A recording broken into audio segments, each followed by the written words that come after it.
Darren's got there, In the Past. I tell you what, folks, if you haven't seen it, you're going to have to log on to, I think it's YouTube, and have a look for In the Past, or if you hop onto our website, I think it's on there as well. It's quite funny.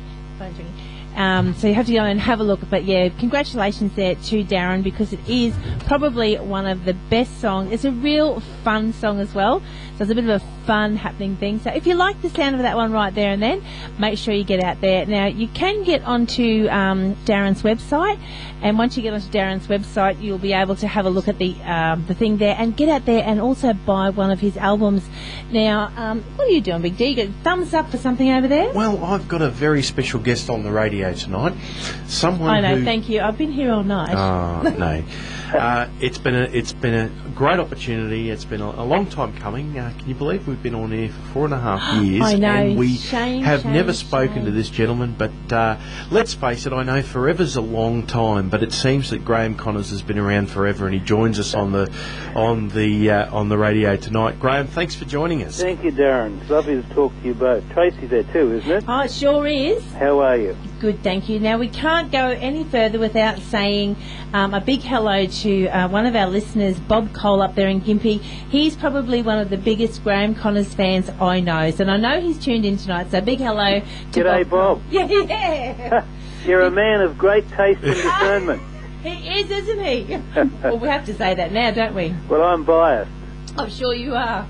Well, Graeme, it's fair to say that from times of being a songwriter to a singer-songwriter, an ongoing performer, really the Australian music industry, and particularly the country music industry, has known Graeme Connors for some time, and still growing strong there with new music out again.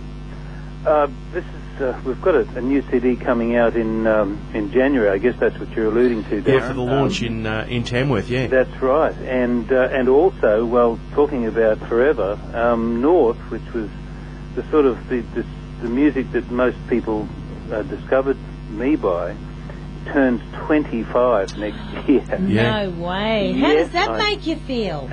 Very young. That's right. Good answer. I was only 5 years of age when I did it, you know. Well, what Michael Jackson was, wasn't he? So, yeah, everyone can do something like it. that. No, 25 years next year, and it's a big year for celebration for us, and we've actually done a remix and a remaster of North to bring it up to contemporary sort of sound, and that was really exciting to listen to the old 2-inch tape and the recorded performances and all that. But in the meantime, we've got Kindred Spirit, which is, as you say, Darren, released in January. I spoke to a few people today, regular listeners, and saying we're going to be speaking with Graeme Connors, and they said, just tell me some of your favourite songs of Graeme Connors, and one that was an overwhelming majority from people was Cane Fields. Obviously, that's a popular song, and you hear it. A lot of people covering that version around it at different country music events around there. And the other one that was really popular with that was The Great Australian Dream. Well, it's funny, those two. We've done Us Proud's another one that a lot of people can play, because it's really elemental country, you know, and it's a song of celebration, and I hear that a lot when you get around to the festival. So, but of course, Slim really made that song. He brought that song into public consciousness. Although I wrote it, it was his recording in 1988 that launched it in the national stage, and then of course the Toyota used it as one of their advertising campaigns at later years, and that sort of reinvigorated it and put it into the in front of a lot of younger audience. So it's funny how things happen. I guess it's a bit like Leonard Cohen, you know, with Hallelujah. He released it himself some years before, and he sort of languished until Jeff Buckley recorded it, and then on from there. And then everyone's had a go at it. Everyone's had a shot at it now. Some of them shouldn't. But well, yes. I think it's one of those great singing competition songs, you know. It is. Let me pour out my heart and soul in 13 seconds. You will love this, yeah. There was a song that Slim Dusty recorded, one of yours, that there was a friend of mine who was a truck driver, and his son thought it was his favourite song, Dieseline Dreams. Dieseline Dreams. That was the second song of mine that Slim actually recorded. The first was a song that I co-wrote with Doug Trevor. You'd know the name Doug Trevor. He's managed a lot of very fine Australian country artists, and a long time ago, back somewhere in another century, Doug and I did a bit of songwriting together, and he wrote a song called "I'm Married to My Bulldog Mac." Yeah, that's right. And it was the song of the year about 1984, and Dieseling Dreams followed that because Rod Coe, who was very good to me because he produced Slim, and once we had Married to My Bulldog Mac, he sort of said, well, look, we really want anything else. And Dieseling Dreams was, in a sense, a translation from my own childhood, from a train story to a truck story, because my father was a guard in the railway, and some of the fondest memories I have was travelling with him on a Saturday afternoon in the rail motors up Pioneer Valley. And, yeah, funny, isn't it?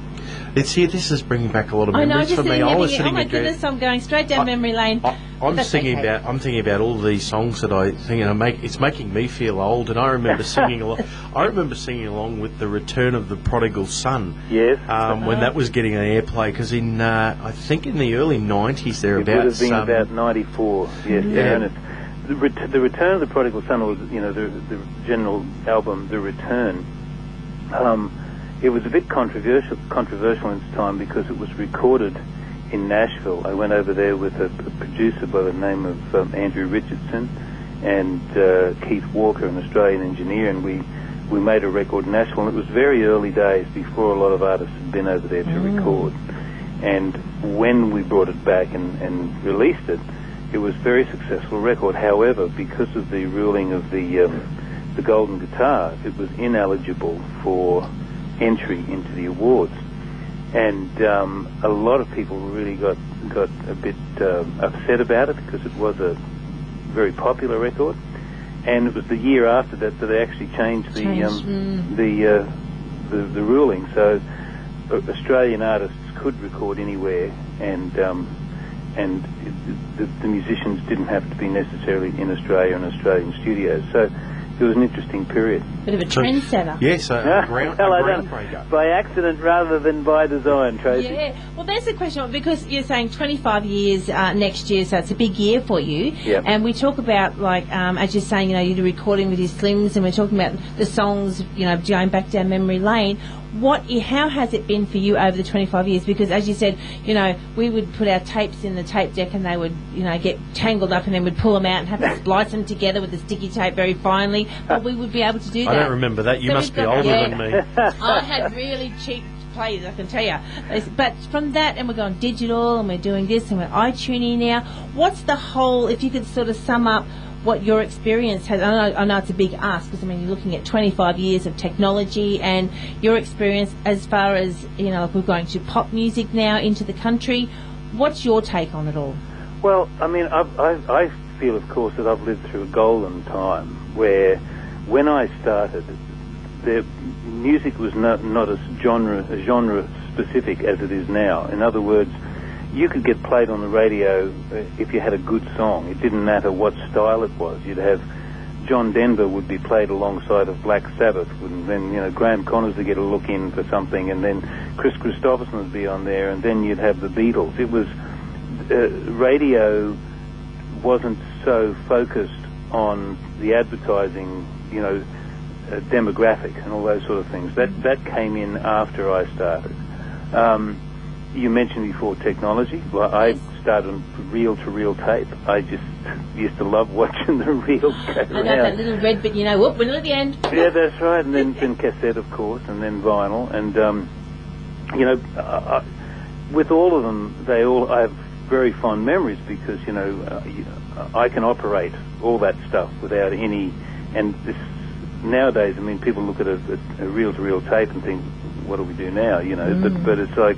There's a lot of expertise involved, and you can do a hell of a lot with a even a 4-track reel-to-reel tape. But anyway, taking it further, when the CD came in, I didn't.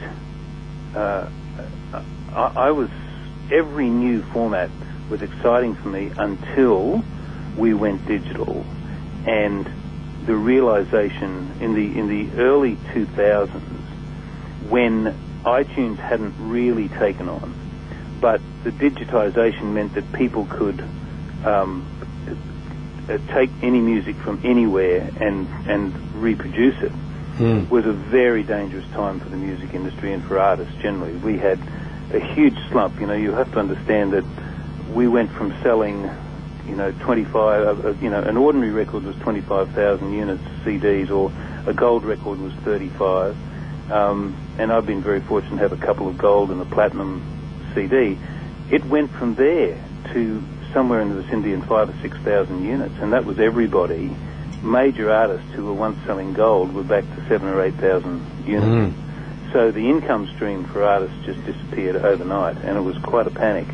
However, over the years, slowly, and it really is thanks to iTunes more than anything else, people have got back in the habit of purchasing music, and because it's a great circle. If people don't purchase music, then artists don't have the income to record, and everyone picks on the record companies like, these monsters that control it and don't allow people to have their say.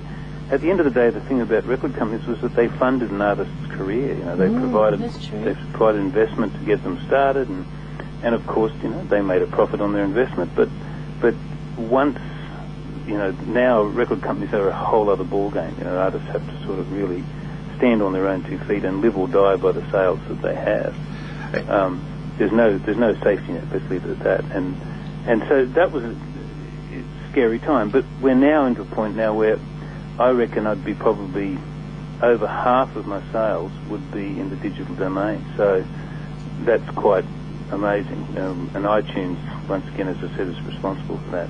My real worry is Spotify. I think artists cannot make a living at 0.0005 of a cent per stream. It's just impossible. And society has to make a call. Really, it's like, do we support an artistic community or don't we?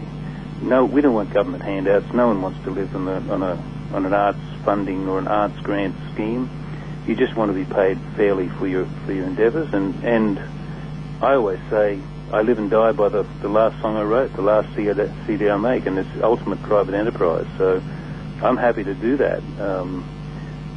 But you can't do that if these companies are just really taking the artistic works and not compensating the artists for it. No. Wow, there's a huge political comment there. Yes. Well, we thank you for it because we thank you for it because we think it's a big issue here. We're always talking about supporting Australian artists, and whether it's doing it, going out to their gigs, purchasing an album there, or jumping on iTunes and selecting the songs that you want, and then maybe making up the album at a later date. That's all well and good. We're going to be focusing. The song we're going to look at tonight is "The Love I Leave Behind." A quick overview on that, Graeme. Well, this, as you know, belongs to Kindred Spirit, and Kindred Spirit is a very different project for me. In the past, I've only ever recorded the occasional song written by other writers, but I wanted to, with Kindred Spirit, focus on the Australian singer-songwriter community. I mean, I've grown up through, we've talked about this sort of 25 years of North, but even well before then, in the early 70s, I cut my teeth on other writers' works as a performer, and I've always loved songs that had a sense of Australianness without being necessarily overt, but somehow the language and the way it's done makes you think of Australia. So I went through this sort of massive catalogue with the assistance of Glenn A. Baker, who's just, of course, Glenn is just a font of knowledge, unbelievable, and he has this amazing library, just an amazing library. So I probably listened to 10,000 songs seriously, between vinyl and CDs and digital, sort of just listen, and there were songs that I knew well, songs that I'd never heard before, songs that people recommended to me to go and listen to, and so most of them, with the exception of "The Love I Leave Behind," they've all been pre-released. They've been recorded by Australian singer-songwriters, written and recorded by Australian singer-songwriters, and released. Now, I specifically didn't go with band songwriters because I mean, as in B-A-N-D. Yes, I didn't go with those because I wanted to focus on the artist who basically goes out and lives and dies by the song that they write, and armed with a guitar, and off they go, and it goes right back to John J. Francis from the 70s, and right through to Paul Green, and it's a very wide selection. Shane Howard, Richard Clapton, and they're not Kevin Johnson. They're not the hit songs necessarily, although some of them were, but they're great songs. Just songs that you want to hear and reinterpret. There's a Paul Kelly and Peter Blakely tune there. And this song, The Love I Leave Behind, is by Drew McAllister and Alan Caswell. And I've known Alan for many, many years. He's had hundreds of songs recorded by artists. And I was talking to him around the time that I was finalising the list of songs for the album. And I said to him, just, is there anything you could recommend that you've written that you think might fit? And he sent me a brand new song that he and Drew had just finished. And both of them being Australian singer-songwriters, it qualified for sort of to be looked at. And when I heard it, I just went, this song is so beautiful, it's got to be out now and about, just get out there now. I love the sentiment of the song. I suppose at a point in my life and a point in my career, the words mean a lot to me. I think melodically it's just gorgeous, and these guys are at the peak of their game, and I'm so proud to be able to present this song as the first artist to do it. And it's the lead-off single for the album Kindred Spirit. Well, we look forward to everyone catching up with you at Tamworth this year. We look forward to Kindred Spirit being an overwhelming success on its release, and we're going to go out tonight with The Love I Leave Behind. We won't leave it so long between drinks next time. No, I think that sounds good. Early next year we'll catch up with. Well, you've got my number now. I can't escape. We can stalk you now. Graeme Connors, it's been an absolute pleasure, and this is The Love I Leave Behind. Drew McAllister and Alan Caswell penned and put into vocals by Graeme Connors. We'll catch up with you next time. Merry Christmas and a Happy New Year to you. And you too, Tracy. Yes, same to you, Graeme.